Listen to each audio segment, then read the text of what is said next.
Shalom saudaraku, dimanapun saat ini kau berada, izinkan terlebih dahulu saya menyapa saudaraku sekalian. Saya ucapkan Shalom dan salam sehat untuk kita semua. Senang hari ini saya dipercayakan untuk menyampaikan siri firman Tuhan di tengah-tengah kita melalui ibadah streaming FA.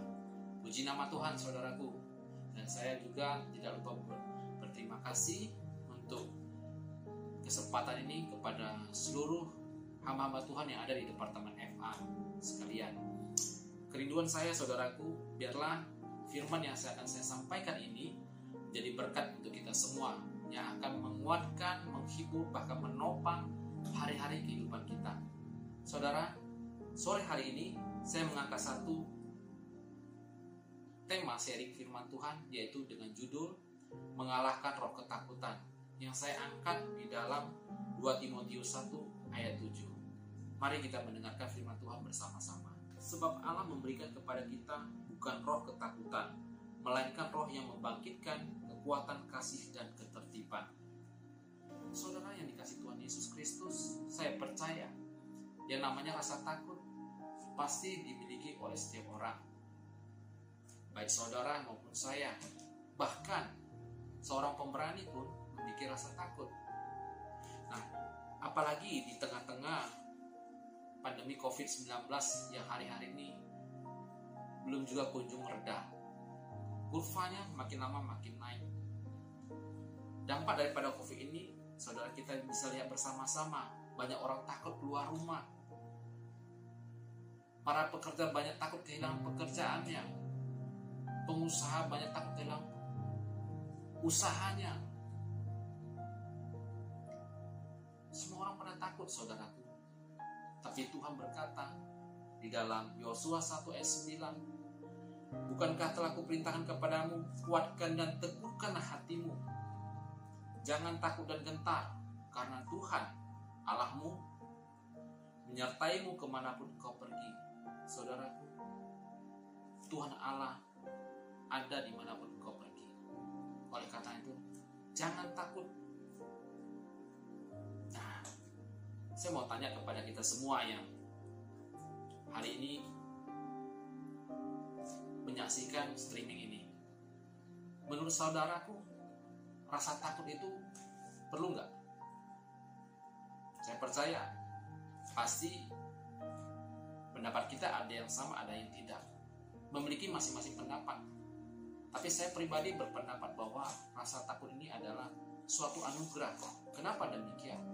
Karena dengan adanya rasa takut, maka kita akan bertindak lebih berhati-hati. Kita akan lebih berhati-hati di dalam mengambil keputusan.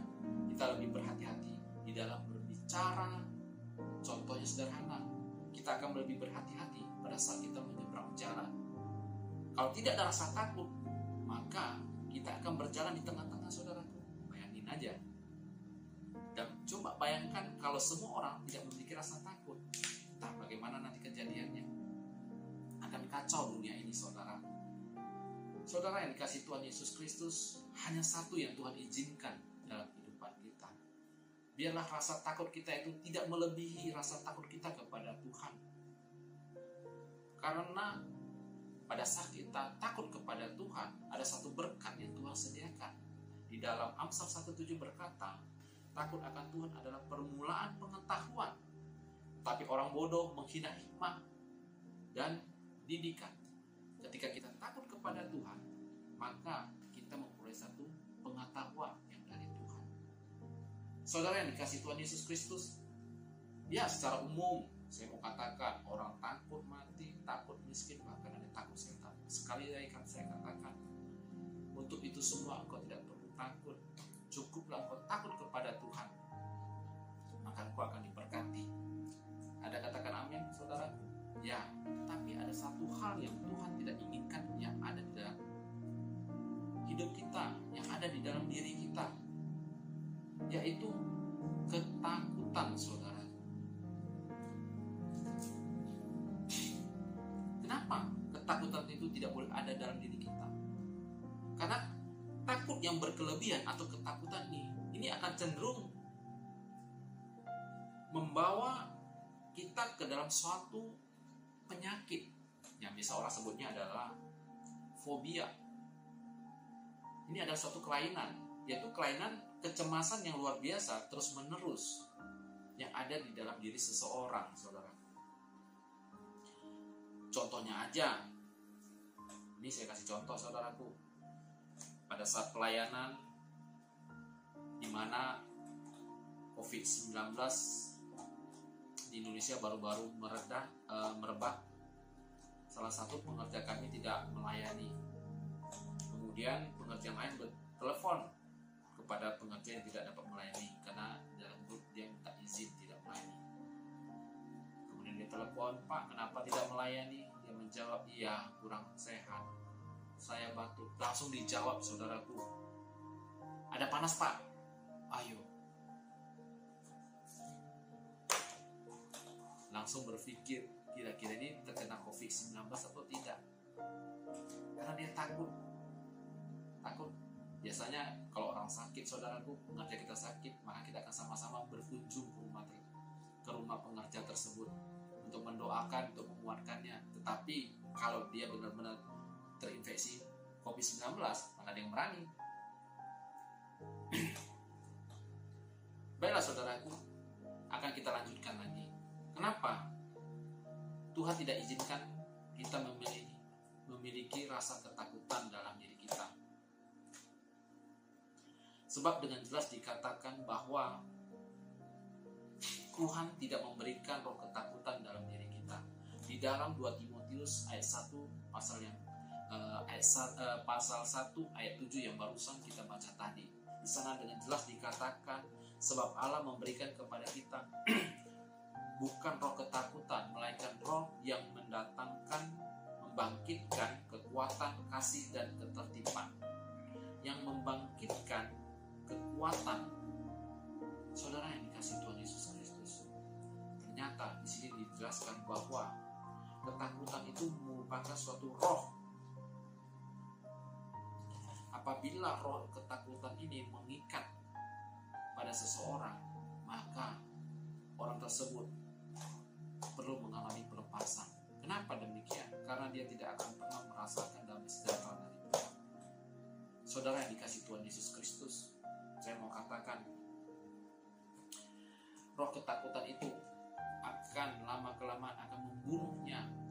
Oleh karena itu, mari, apabila engkau saat ini masih ada terikat, ataupun mungkin engkau melihat ada orang yang terikat dengan roh ketakutan, mari segera lakukan pelepasan.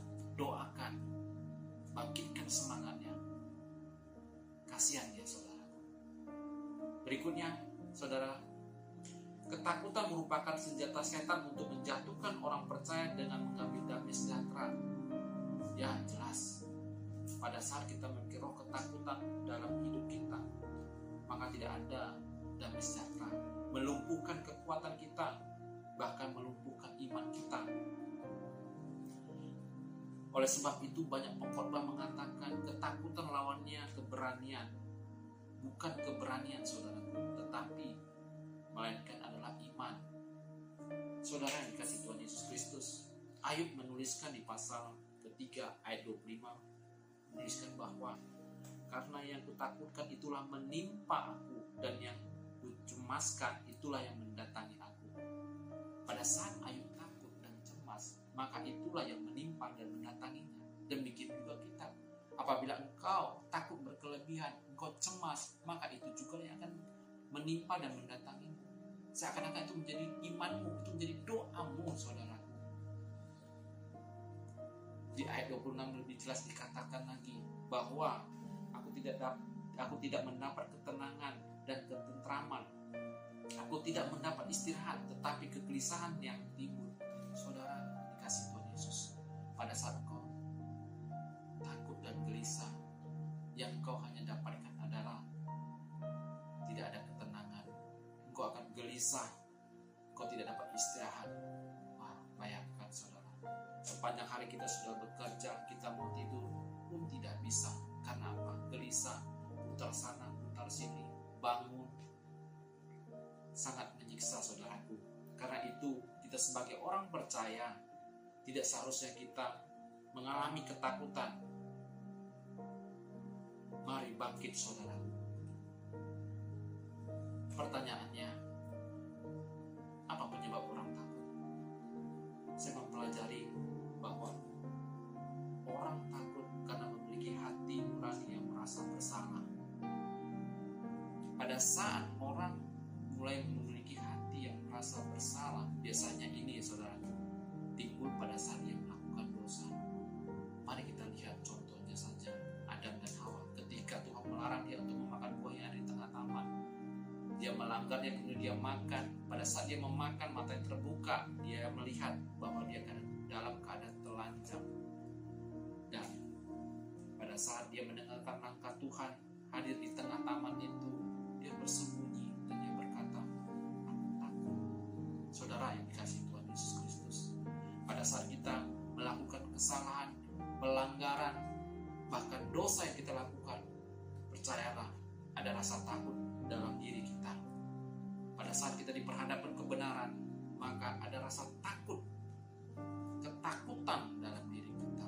Oleh karena itu, mungkin hari ini saudaraku masih terikat dengan dosa. Dosa apa saja itu?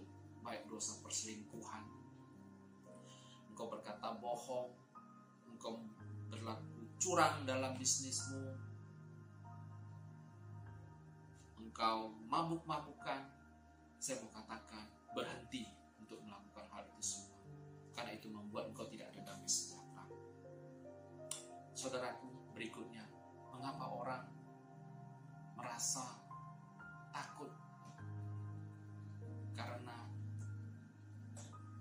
kurang percaya akan kuasa Tuhan yang ada di dalam kehidupannya. Mereka kurang beriman, saudaraku. Pertanyaannya, kenapa anak-anak Tuhan, saudaraku, masih ada yang kurang percaya kepada Tuhan? Padahal setiap minggu dia sudah melakukan ibadah, memuji dan menyembah Tuhan. Di hari Senin sampai di hari Sabtu, imannya juga masih kurang kuat, kurang percaya. Contohnya saja saudaraku, pada saat anak kita sakit, siapa yang perlu kita cari? Pasti dokter, bukan Tuhan. Padahal di hari Minggu kita sudah dikatakan kita punya Allah yang luar biasa. Kita tidak sadari, saudara. Kenapa kita tidak percaya akan kuasa Tuhan? Yohanes 8 ayat 43 sampai 45 mengatakan bahwa kita tidak mengerti bahasanya Tuhan. Kita tidak mengerti firman Tuhan. Apa maksudnya yang disampaikan setiap hamba Tuhan yang menyampaikan firman Tuhan? Kita tidak menangkap dengan sempurna. Pada saat kita bertemu satu masalah, firman yang kita dengarkan ini tidak menjadi hidup dalam diri kita, tumbuh dalam hati kita. Markus 4 ayat 3 sampai 8 dikatakan, pada saat seorang penabur menaburkan benihnya, ada benih itu jatuh di pinggir jalan, saudaraku. Ada juga benih yang jatuh di tanah yang berbatu-batu. Dan dikatakan juga ada benih yang jatuh di tengah semak duri. Tetapi ada satu benih yang jatuh di tanah yang subur. Benih yang jatuh di tanah yang subur, saudara, itu akan menghasilkan buah yang berlipat kali ganda. 30, 60, bahkan 100 kali lipat ganda. Luar biasa. Demikian juga ketika kita menangkap firman Tuhan dengan tepat dan benar, maka itu akan berakar dan itu akan menguatkan iman percaya kita kepada Tuhan. Saya percaya kemenangan ada di dalam kita, saudara. Pertanyaannya lagi, saudara, bagaimana kita mengalahkan ketakutan di dalam diri kita? Cuma satu, saya mendapat pengertian bahwa ketakutan akan sirna ketika kita memiliki damai sejahtera dari Tuhan. Yohanes 14 ayat 27 berkata, damai sejahtera ku tinggalkan bagimu, damai sejahtera ku berikan kepadamu, dan apa yang kuberikan tidak seperti yang diberikan oleh dunia kepadamu. Janganlah gelisah dan gentar hatimu. Tuhan berkata, damai sejahtera Dia tinggalkan untuk kita, untuk saudaraku dan saya. Damai sejahtera yang dari Tuhan itu tidak seperti yang ditawarkan dunia ini, saudara. Di sana dikatakan, ketika kita menangkap, menerima damai sejahtera dari Tuhan, walaupun kita masih berada di tengah-tengah begitu banyaknya masalah kita, pergumulan kita, tetapi kita pada saat damai sejahtera itu yang dari Tuhan hadir di hati kita, maka kita mendapat suatu ketenangan. Artinya di tengah-tengah masalah kita memperoleh damai sejahtera yang dari Tuhan. Itulah yang akan menguatkan kita untuk dapat melangkah lebih jauh lagi bersama dengan Tuhan. Saudara yang dikasihi Tuhan Yesus Kristus, bagaimana kita bisa memperoleh damai sejahtera itu? Damai sejahtera itu dapat kita peroleh apabila kita menempatkan pengharapan kita kepada Tuhan. Roma 15 ayat 13 berkata, semoga Allah sumber pengharapan memenuhi kamu dengan segala sukacita dan damai sejahtera dalam iman kamu, supaya oleh kekuatan Roh Kudus kamu berlimpah-limpah dalam pengharapan. Luar biasa Bapak Ibu, saudaraku yang dikasihi. Pada saat kita meletakkan pengharapan kita itu kepada Tuhan yang hidup, Allah kita, Yesus Kristus, maka kita akan dipenuhi dengan Roh Kudus. Roh Kudus inilah yang akan menuntun, membimbing kita di dalam perjalanan menjalani kehidupan kita. Dialah yang akan menyampaikan segala sesuatu yang akan terjadi di kemudian hari, sehingga kita dapat menyelesaikan setiap masalah yang kita hadapi, pergumulan yang kita hadapi. Saudaraku, miliki pengharapan dari Tuhan. Miliki pengharapan dari Tuhan. Dia tidak pernah mengecewakan. Selanjutnya saudaraku, damai sejahtera itu akan hadir pada saat engkau memperkatakan firman Tuhan. Roma 10 ayat 17 berkata, jadi iman timbul dari pendengaran dan pendengaran oleh firman Kristus. Saudara yang dikasihi Tuhan Yesus, ketika kita mengikrarkan, mengucapkan, mengatakan firman Tuhan, maka iman kita akan bangkit. Saya percaya ketika iman kita bangkit, tidak ada masalah yang tidak dapat diselesaikan. Mari saudara, katakan firman Tuhan, ucapkan firman Tuhan. Saya mau ngajak kita untuk coba belajar dari seorang tokoh dalam Alkitab, yaitu Daud. Bagaimana Daud mengalahkan orang Filistin, pendekar orang Filistin yang kuat, yang gagah perkasa, yaitu bernama Goliat. Bapak Ibu bisa membaca kisah ini di dalam 1 Samuel 17. Kita melihat bagaimana Daud mengalahkan Goliat. Pada saat Goliat turun ke medan perang, dia menebar ketakutan kepada seluruh orang-orang Israel, termasuk Saul. Pada saat dia datang, orang Israel semuanya pada ketakutan dan berlarian. Karena apa, saudaraku? Alkitab mencatat bentuk tubuhnya saja sudah sangat besar, tingginya 6 hasta sejengkal. 6 hasta sejengkal. Kalau dikonversikan dengan meter, kurang lebih 3 meter, saudara. Menggunakan perlengkapan senjata perang yang luar biasa. Ya. Saya mau katakan, Goliat cukup besar, cukup menebar ketakutan buat orang-orang yang ada pada saat itu. Tapi luar biasa, saudaraku, pada saat-saat genting Daud muncul mengalahkan Saul, agar Saul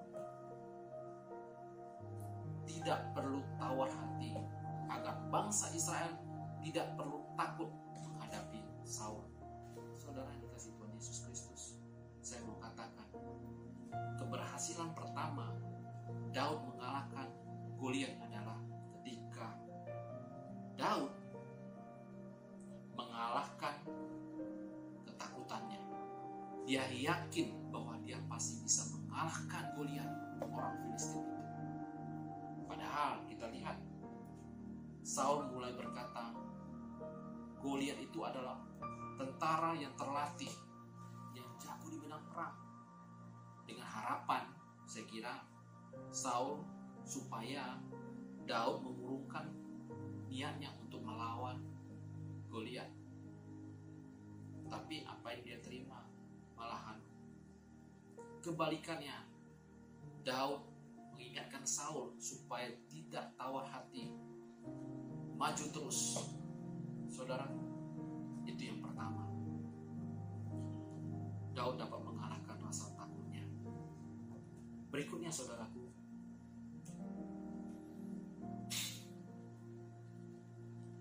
Daud memiliki pengalaman pribadi dengan Tuhan. Daud memiliki pengalaman pribadi dengan Tuhan ketika dia menjaga sekawanan dombanya yang 2-3 ekor yang dipercayakan oleh orang tuanya untuk menggembalakan domba-dombanya. Pada saat domba-dombanya terancam bahaya akan binatang buas, singa dan beruang hendak menerkamnya. Di sana dikatakan di ayat ke-34 dan 35 dia mengatakan bahwa dia dengan berani, dengan cekatan, dia bunuh semua singa beruang yang hendak memakan domba-domba yang digembalakannya, saudara.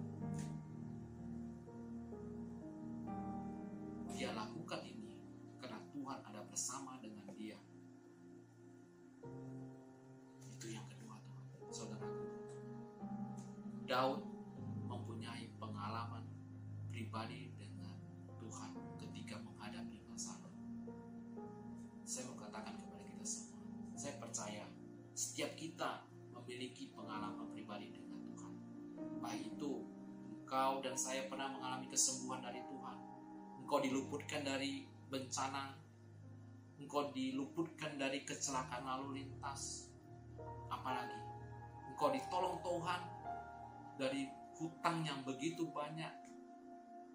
Saudara, sampai detik ini Tuhan masih mengasihi kita. Tuhan memberikan kesempatan kepada kita untuk kita mempunyai pengalaman yang manis dengan Tuhan. Oleh karena itu, tetap, saudaraku, miliki pengalaman yang baru dengan Tuhan. Melalui pengalaman itu, mari seperti sebagaimana Daud, dia mulai beranjak, dia mulai melangkah ke langkah berikutnya. Dia naik step, dia naik satu level lagi. Bapak Ibu yang dikasihi Tuhan Yesus Kristus, berikutnya keberhasilan Daud mengalahkan Goliat adalah ia memperkatakan firman Tuhan. Di dalam ayat ke-45 dikatakan, tetapi Daud berkata kepada orang Filistin itu, engkau mendatangi aku dengan pedang dan tombak dan lembing, tetapi aku mendatangi engkau dengan nama Tuhan semesta alam, Allah segala barisan Israel yang kau tantang itu. Saudara lihat, pada saat Goliat mendekati barisan Israel, kemudian Daud maju dengan gagah perkasa. Dia mengikrarkan bahwa dia datang bersama dengan Allah segala barisan Israel, Allah yang hidup. Saudara lihat, pada saat dia mengambil batu dengan umbannya, diayunkannya umbannya itu tepat pada dahi daripada Goliat. Dan Huriat pun roboh dan terjatuh. Pada saat itu juga maka Alkitab menuliskan, maka bangkitlah orang-orang Israel dan Yehuda, mereka bersorak-sorak lalu mengejar orang-orang Filistin sampai dekat Gad dan sampai pintu gerbang Ekron, dan orang-orang yang terbunuh dari orang Filistin bergelimpangan di jalan ke Saaraim sampai Gad dan sampai Ekron. Saudara yang dikasihi Tuhan Yesus, pada saat engkau mengalami kemenangan, pada saat engkau menang atas pergumulanmu, atas masalahmu, maka orang lain yang akan melihat akan dikuatkan dan mendapat kemenangan dari pengalaman.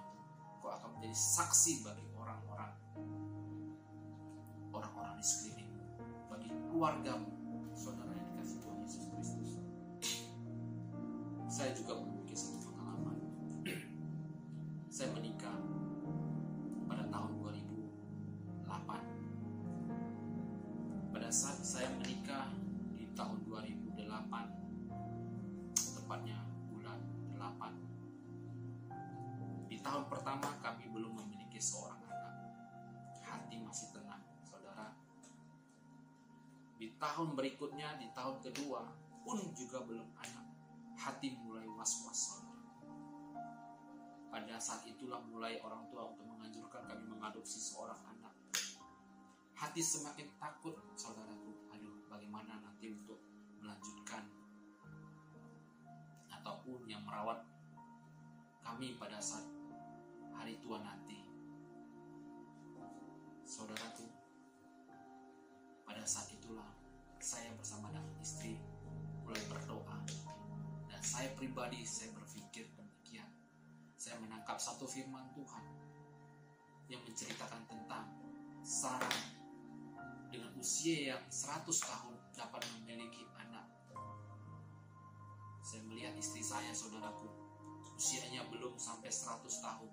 Saya yakin Tuhan pasti memberikan seorang anak, bukan hanya satu, bahkan bisa lebih. Maka dengan iman dan sepakat kami berdoa, saudaraku. Setiap kali kami sebelum tidur, setelah kami berdoa bersama-sama, saya menumpang tangani perut daripada istri saya. Saya katakan firman Tuhan. Saya katakan firman Tuhan.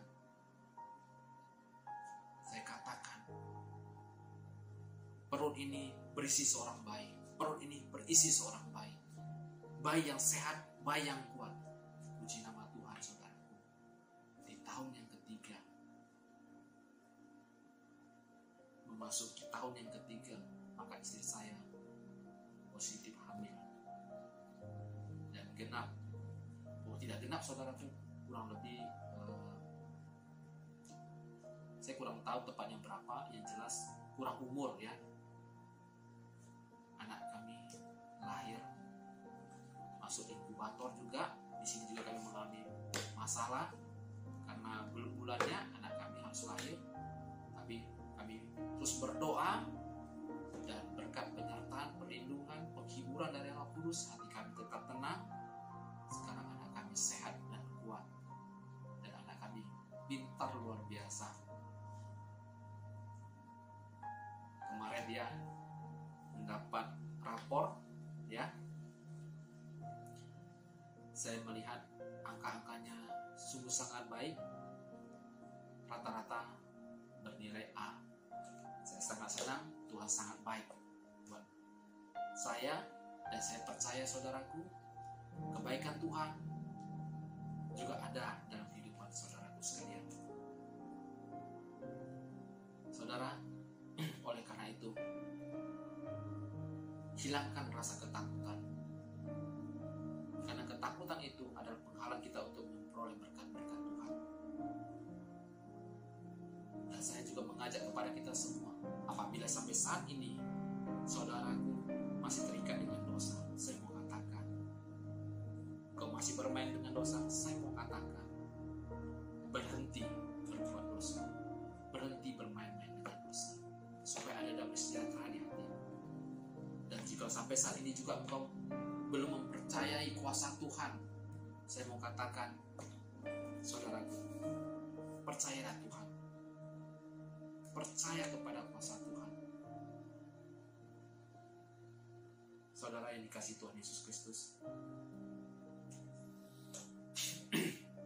dengan ini yang kita lakukan, maka damai sejahtera itu akan hadir di hatimu, akan hadir di hati saya juga. Yesaya 41 ayat 10, firman Tuhan berkata, "Jangan takut sebab aku menyertai engkau. Janganlah bimbang sebab aku ini Allahmu. Aku akan meneguhkan, bahkan akan menolong engkau. Aku akan memegang engkau dengan tangan kananku yang membawa kemenangan." Saudara yang dikasihi Tuhan Yesus Kristus, ayat ini menunjukkan bahwa Tuhan sangat rindu melepaskan anak-anaknya dari rasa ketakutan. Tuhan sangat rindu agar kita, saudaraku dan saya, terlepas dari ketakutan. Bahkan Ia sendiri berjanji untuk menyertai, meneguhkan, menolong, memegang tangan kita, dan memberikan kepada kita suatu kemenangan yang luar biasa. Saudaraku, percaya kepada Tuhan. Damai sejahtera Tuhan tetap tinggal di hati kita. Doa saya, biarlah firman yang saya telah sampaikan ini bertumbuh di hatimu, bertumbuh di hati saya. Ini menjadi kekuatan kita. Kita harus tetap semangat, jangan takut. Banyak berkat Tuhan yang telah disediakan di depan sana. Kalau kita takut, kita tidak akan produktif, tidak akan mampu menikmati berkat-berkat yang Tuhan sediakan. Mari saudaraku, kita bersatu di dalam doa. Tuhan, terima kasih untuk sharing firman yang boleh kami dengarkan bersama-sama pada sore hari ini. Tuhan, jikalau Engkau menemui dari antara kami ada dosa yang masih melekat dalam diri kami, Tuhan ingatkan kami, ampunilah kami. Dan jikalau kami masih ada kurang percaya akan kuasa-Mu Tuhan, pada sore hari ini Tuhan, ampuni juga kami. Kami mau berbaring dari kesalahan kami. Kami mau lebih sungguh-sungguh Tuhan untuk mengikuti kehendak-Mu, untuk mengasihi-Mu lebih lagi hari lepas hari. Tuhan, kami mau damai sejahtera-Mu itu hadir dalam kehidupan kami. Oleh karena itu Tuhan, biarlah pengharapan kami hanya kami gantungkan kepadamu. Tuhan, Engkaulah sumber pengharapan kami. Dan pada sore hari ini Tuhan, hamba-Mu berdoa, jikalau dari antara kami ada yang mengalami sakit dari tempat ini, Tuhan, hamba-Mu berdoa dan mengangkat tangan. Hamba-Mu mohon mujizat yang baru Tuhan, kesembuhan yang baru mengalir, menjamah, menyembuhkan saudara-saudaraku. Hamba-Mu percaya bagi Tuhan tidak ada yang mustahil. Di dalam nama Yesus, Engkau yang sakit apapun itu, hamba-Mu berkata, Engkau sembuh, Engkau sembuh. Tuhan telah menyembuhkan. Bilur-bilur Yesus telah menyembuhkanmu. Dalam nama Yesus, dalam nama Yesus. Jikalau hari ini ada yang merasa kesusahan, ada yang lemah, Tuhan, hamba-Mu mohon kepadamu, kuatkan mereka, hiburkan mereka. Tuhan Yesus, ini doa kami, dan kami mohon kepadamu Tuhan, biarlah sepanjang minggu yang akan kami jalani, hari-hari kami, biar kami boleh berjalan bersama dengan Tuhan. Pegang tangan kami Tuhan, jangan lepaskan. Ini doa kami. Hanya dalam nama Yesus Kristus kami mengucap syukur dan berdoa. Haleluya. Bersama katakan, amin. Terima kasih saudaraku. Selamat hari Jumat. Selamat bersukacita bersama dengan Tuhan. Jangan takut, Tuhan Yesus memberkati. Haleluya.